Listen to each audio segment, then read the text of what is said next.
যে পারস্পরিক সমঝোতার একটা মনোবৃত্তি, মানসিকতা, আমার মনে হয় যে সেইখানে ফিরে যেতে হবে।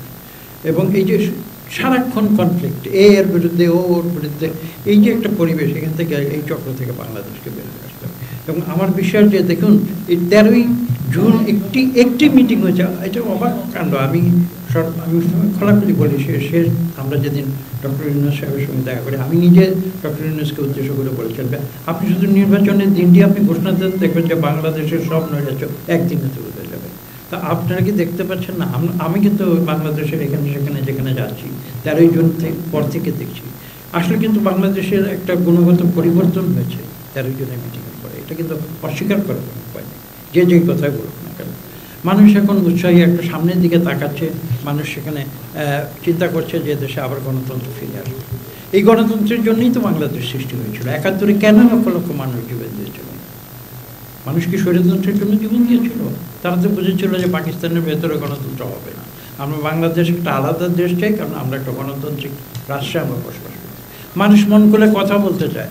এই যে আজকে আপনারা প্রশ্ন করছেন, আমরা উত্তর দিচ্ছি, বিগত 13 বছর কি পরিবেশ ছিল তো? কাজেই এই যে বাংলাদেশের মানুষের যে সাইকোলজি, এটা তো বুঝতে হবে। মানুষ না খেয়ে বলছে, না খেয়ে থাকতে রাজি আছে, ভোট না দিয়ে কিন্তু থাকবে না। অনেক কথা হয়েছে, অনেক আলোচনা হয়েছে, 3টা নির্বাচন আপনারা দেখেছেন, বাংলাদেশের মানুষ কি সেটা গ্রহণ করেছে? করেনি। তো কাজেই আজকে আপনি যে প্রশ্নটি করেছেন যে আজকে বাংলাদেশে একটা গুণগত পরিবর্তন আনতে হবে, এবং সেটা আনার জন্য কি প্রয়োজন?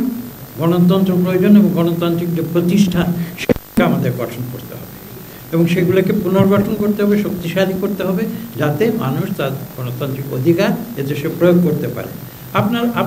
আপনারাই তো বলছেন যে প্রধানমন্ত্রী অনেক বেশি শক্তিশালী, তার ক্ষমতা কমাতে হবে।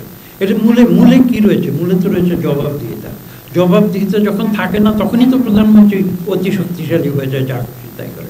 যদি জবাবদিহিতা সত্যিকার থাকতো, তাহলে তো প্রধানমন্ত্রী এই পর্যায়ে যেতে পারতো না। কাজেই মূল কথা সেটা হচ্ছে যে বাংলাদেশের মানুষ কিন্তু বিশ্ববিদ্যালয়ের পলিটিক্যাল সায়েন্সের মাস্টার্স ডিগ্রি বাংলাদেশের মানুষের সবার না থাকতে পারে।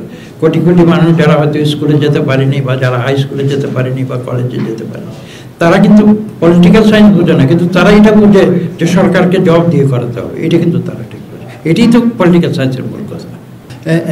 এটাও সত্য কথা যে আজকের আলোচনায় যে শুধু বাংলাদেশ নিয়ে আমরা আলোচনা করেছি তা নয়, সারা বিশ্বের এই যে আপনি অস্থিরতার কথা বলেন, মধ্যপ্রাচ্যে যেটা সর্বশেষ মধ্যপ্রাচ্য, কিন্তু আসলে কিন্তু মধ্যপ্রাচ্যে নয়, এটার উদ্ভব কিন্তু সেই গাজা উপত্যকা থেকেই কিন্তু এটার উদ্ভব হয়েছে। আজকে যে মধ্যপ্রাচ্যের যে অস্থিরতার কথা বলছেন, এটার উৎপত্তি কিন্তু গাজা যে কনফ্লিক্ট, সেখান থেকে। কাজেই এগুলো নিয়ে আলোচনা হয়েছে যে সার্বিক বিশ্বে এই যে একটা অস্থিরতার দিকে যাচ্ছে, আসলে এটা তো কোনো সুস্থ পরিবেশ নয়। আজকে যেগুলো বলি, ইউক্রেনের কথা বলুন না কেন, আজকে 2.5 বছর হয়ে গেছে প্রায়, বা বেশি। সেই ইউক্রেনে কী অবস্থা হয়েছে? একটা ছোট্ট সমস্যা থেকে শুরু হয়েছিল, আজকে বিশ্বব্যাপী সেটা। আজকে গাজাতে কী শুরু হয়েছিল দেখেন, এখন সেখানে প্রায় 60,000, প্রথমে প্রায় 60,000 নিরীহ শিশু, তাদেরকে হত্যা করা হয়েছিল। তো এখানে দেখেন, এখানে তো বিলাতেও তো আমরা দেখেছি, এগুলো আলোচনা হয়েছে। বিলাতেও কিন্তু অনেক মানুষ, তারা কিন্তু গাজার শিশু হত্যার প্রতিবাদ করেছে। তো কাজেই এই বিষয়গুলো প্লাস সর্বশেষ যেটা ইরান এবং ইসরায়েলের মধ্যে যেটা সর্বশেষ যে দ্বন্দ্ব শুরু হয়েছে, কাজেই আমরা এটা আলোচনা করেছি। এবং একটাই কথা, আমরা শান্তিময় একটা বিষয় আমরা দেখতে চাই। এখানে কনফ্লিক্ট কিন্তু আসলে সাধারণ কনফ্লিক্টের সবচেয়ে ক্ষতিগ্রস্ত হয় কারা? দেখেন, যুদ্ধ হলে কে বেনিফিটেড হয়, কে কার ক্ষতি হয়, সেটা আপনাদের বুঝতে হবে।